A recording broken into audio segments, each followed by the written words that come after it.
Okay, so we have the 3 little architectural tchotchke pieces that I bought at Goodwill, 2 weeks ago. They were about $2.50 a piece. So the first thing I did was I scrubbed them really good in the sink with soap and water. The next thing I did, if you can see, I have 91% isopropyl alcohol down there with a paper towel. I just wiped them off really good to make sure you got all that little extra bit of soap or grease off of them. And then the next thing I'm going to do is I'm going to give them probably 3 really good coats of spray paint. I'm going to use the same, which you can see it down there, but the Rust-Oleum satin nutmeg that I used on the lamps I just recently did. So I have been waiting to do this project for a week, and it has been pouring down rain. This is the first day that it's not raining. So I'm going to go ahead and give the pieces the 3 good coats of spray paint, and then I will be back to show you what they look like. Alright guys, so I went ahead and tried something that didn't work, but it was such a happy accident. I love the way it turned out. I think I'm going to add some stain to this for the final step, but let me show you what I did to achieve this look. What I was trying to achieve was a crackle finish using Elmer's glue, which I have done on wood lots of times, but for some reason I guess it doesn't work with spray paint. I don't know, but I love the way it came out, so let me show you how I achieved this look. Alright, so all you need to achieve the happy accident of the chippy peely kind of paint is simple school glue. I have Rust-Oleum Universal Satin Paint and Primer.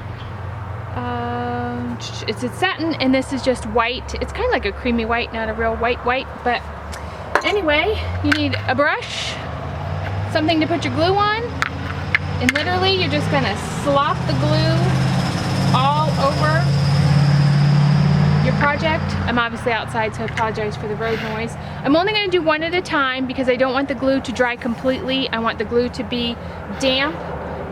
So I've got a big brush, and I guess the thicker you put it on, the bigger spots you'll see the brown. When you crackle finish, the thicker the glue, the larger the cracks.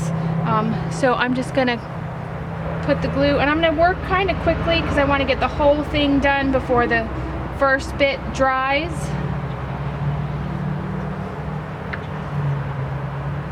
So that's all I'm going to do is I'm just going to coat this whole piece in glue, and then I'm going to spray paint it, and then I'll show you where the magic happens.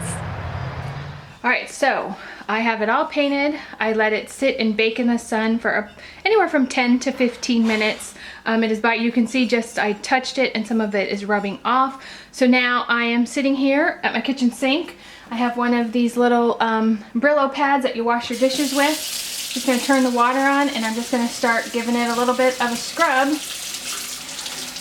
And how I found this out is I was trying to get the paint off to see if I could make the crackle finish work, and I liked the way it was coming out so much I decided just to leave it and see what I came up with. So I'm just going to, basically you just want to kind of scrub it until you get it to a place that you like the way it looks.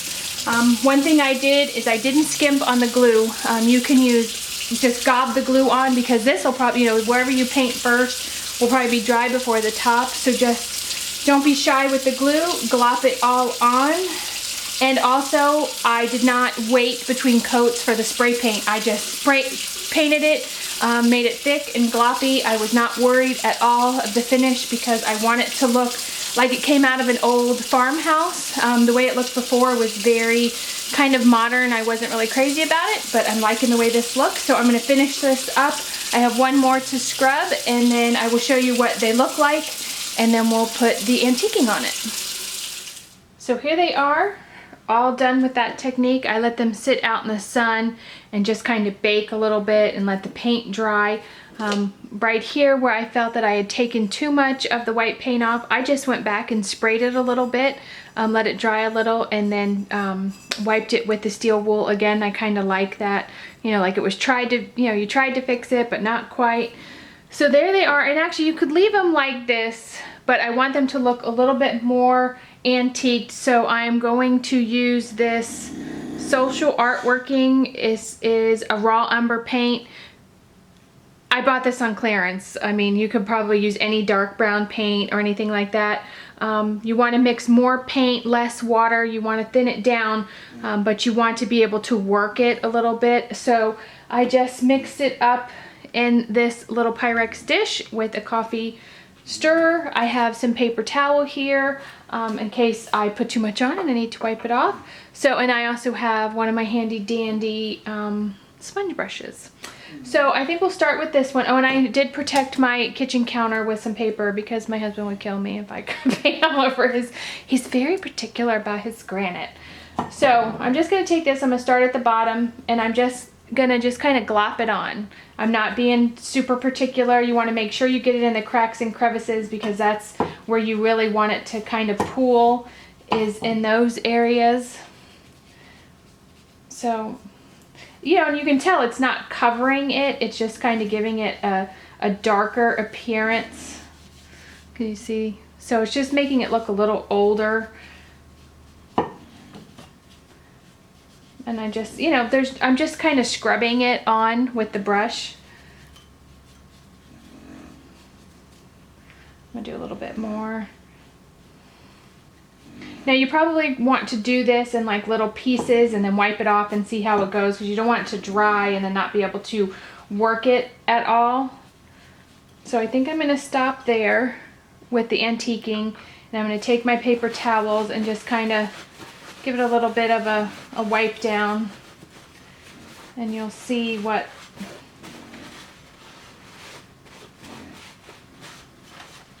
so I'll probably go over this a couple more times and see, you know, how I like it, but I am liking the way it looks already.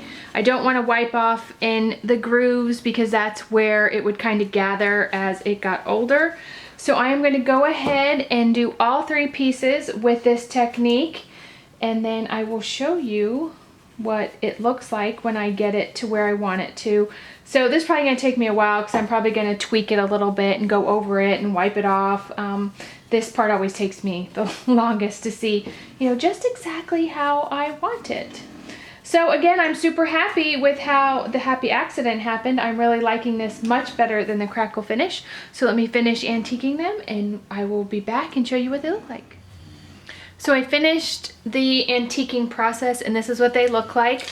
For now, I just left them here to dry.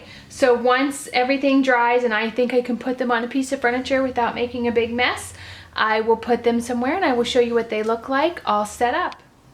All right, so here they are on my coffee table in my living room. I think they add just a nice touch.